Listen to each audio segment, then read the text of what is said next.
السلام عليكم. توا كنت نسمع باهتمام مداخلة السيد الباجي قايد سبسي، والانترنت وقت اللي هو يتكلم تفكرت الخطاب اللي متاع بن علي اللي قبل مكمل والزمامر حاضرة في الشارع وخرجوا يهلوا بيه. عاد اليوم في الانترنت عملوا زمامر حاضرة وهو مازال كما بدا يتكلم لا كلامه فارغ وحكايته فارغة واعتصام، والناس اللي تحرك في هالشيء هذايا نواياهم واضحة. كنت تكلمت عليهم في تدخلي البارح في حنا بعل واليوم في موزايك. نحبوا أنه جماعة الانترنت يفهموا ونعرفهم يفهموا، ما يكونوش معناتها لمجة ويخليوا ناس متطرفين يمانيبيوليهم. هدفهم الوحيد احباط اي مبادره اليوم في تونس باش تخرج تونس الى ميناء الامان. انا كنت سندت الباجي قايد سبسي في التسميه نتاعو، ولكن قلت مش بسك ورصيد سك، معناتها نعطيش سك ابيض لاي انسان.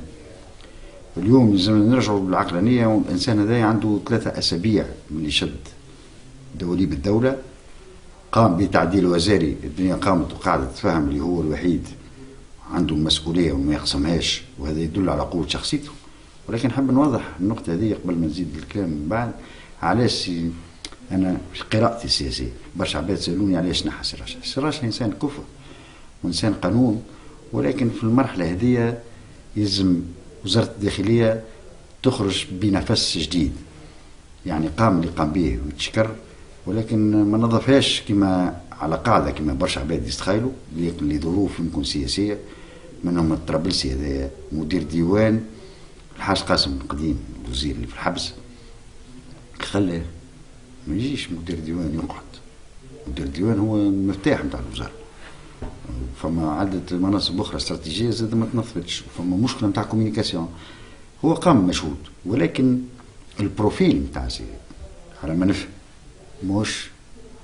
مش المرحله القادمه اللي ناويها سباجي في التمشيط. ومن قراءتي الخطاب نتاعو نقرا بين الاسطر، وعمري من توا 3 سنين ونص ما غلطتش، وانه ناوي على التمشيط وناوي على العمل.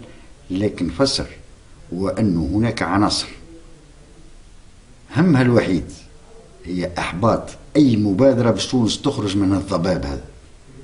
نقول لجماعه الفيسبوك وماذا بيا يبارتاجيو اليوم كلامي، واللي يحب بلاده ما تيحش عند ناس متطرفين، ناس دمغجه همهم الدمغجه وهمهم الايديولوجيات. يعني نتكلم في اغلبيه التونسيين والشباب التونسي.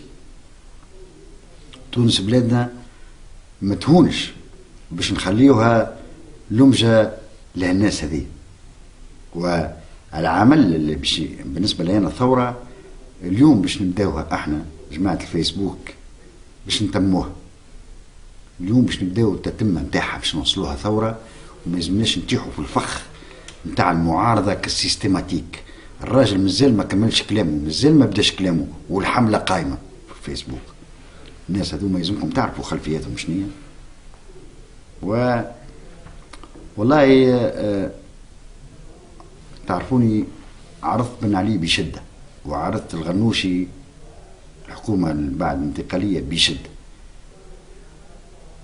وسي الباجي قايد سبسي قلت شنو اللي يلزمو يعمل، معناتها مش كأمر كأنا كسياسي شنو اللي نطالب.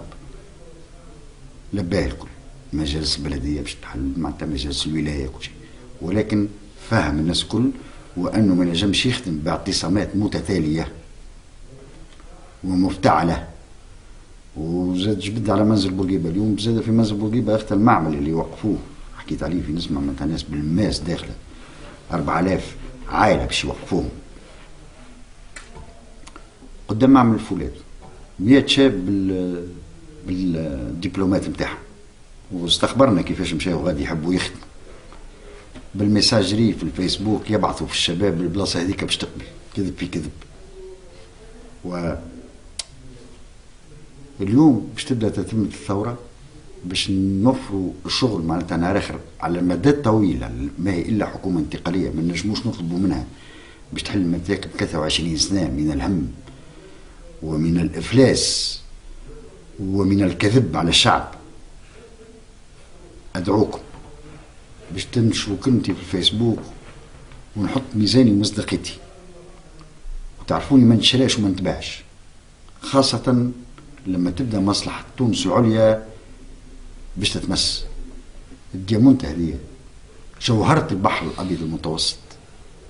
سنقول لا كما قلنا لبن علي، سنقول لا للأنفس السيئة، للأنفس اللي متغذية بالحقد وبالإيديولوجيات واللي تحب تعطل التونسي وتخليه في الضباب.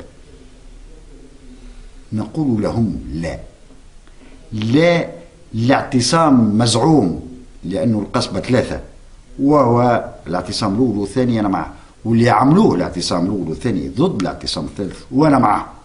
الاعتصام اللي داعين له العشوائي متغذي بقوى متطرفة تريد إغراق تونس، ما فيها مدعومة خلفيا من الجماعة التجمعيين القديمة. قولوا لهم لا، ما تتيحوش في فخ العاطفة بالعقلانية. سنفض مشاكلنا وباش نتبعوا سي الباجي قائد السبسي وباش نضغطوا عليه بطلبات، ولكن بالمعقول. ما نجموش نحملوا ناس أكثر من طاقتهم ونعزوهم. نقولها ونعود نقولها، حلوا عينيكم في فيسبوك ويفو كونتر اتاكي الناس هذوما وما تتيحوا لهمش المجاو. كما تشوفوا لي بروفيل نتاعهم الناس اللي هايجه، شوفوا لي زاكتواليتي نتاعهم قلت تفهموهم منين. والسلام عليكم ورحمه الله وبركاته.